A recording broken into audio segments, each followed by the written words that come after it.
दोस्तों, आज की प्रेरक कहानी है। बीते समय को बदल नहीं सकते, इसीलिए सब दुख भूलकर अच्छे अनुभवों पर ध्यान देना चाहिए। जाने अनजाने में हुई गलतियों को भूलकर हमें आगे बढ़ना चाहिए। अगर दुख देने वाली बातों पर ही टिके रहेंगे तो जीवन का दुख कभी भी दूर नहीं हो पाएगा। इसलिए बुरी बातों पर नहीं, अच्छी बातों पर ध्यान देना चाहिए। इस संबंध में एक लोक कथा प्रचलित है। कथा के अनुसार पुराने समय में किसी गुरुकुल में एक शिष्य बहुत उदास रहता था। उसके गुरु उसे रोज देखते, लेकिन सोचते कि कुछ दिनों में इसका मन ठीक हो जाएगा। काफी दिन बीत जाने के बाद भी शिष्य आश्रम में दुखी ही रहता था। एक दिन गुरु ने उससे कहा कि आज शाम को तुम मेरे पास आना, मुझे कुछ बात करनी है। शाम को पढ़ाई पूरी होने के बाद शिष्य गुरु के पास पहुंचा तो गुरु ने उससे कहा कि तुम इतना उदास क्यों रहते हो। शिष्य बोला, गुरुजी, बीते समय में मेरे परिवार में बहुत परेशानियां एक साथ आ गई थीं।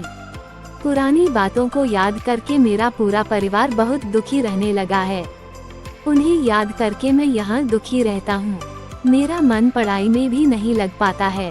गुरु ने कहा, क्या तुम नींबू शरबत पियोगे? उससे तुम्हें अच्छा महसूस होगा। शरबत के लिए शिष्य मान गया। गुरु ने नींबू शरबत बनाया और जानबूझकर उसमें नमक ज्यादा डाल दिया। शिष्य ने जैसे ही थोड़ा सा शरबत पिया तो ज्यादा नमक की वजह से उसका मुंह बिगड़ गया। उसने गुरु से कहा, गुरुजी, इसमें नमक बहुत ज्यादा हो गया है।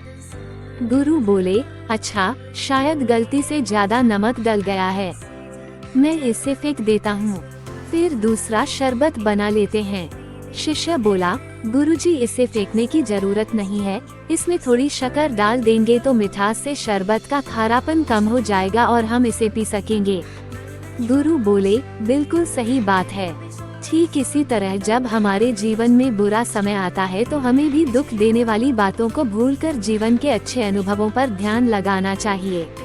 ऐसा करने से बुरे समय में भी हमारी सोच सकारात्मक रहती है। अगर हम बीते समय की दुख देने वाली बातों पर ही टिके रहेंगे तो जीवन का दुख कभी खत्म ही नहीं हो पाएगा। इसलिए सिर्फ अच्छी बातों पर ध्यान लगाना चाहिए। दोस्तों, अगर कहानी अच्छी लगी हो तो आप कमेंट में जरूर बताएं। राधे राधे।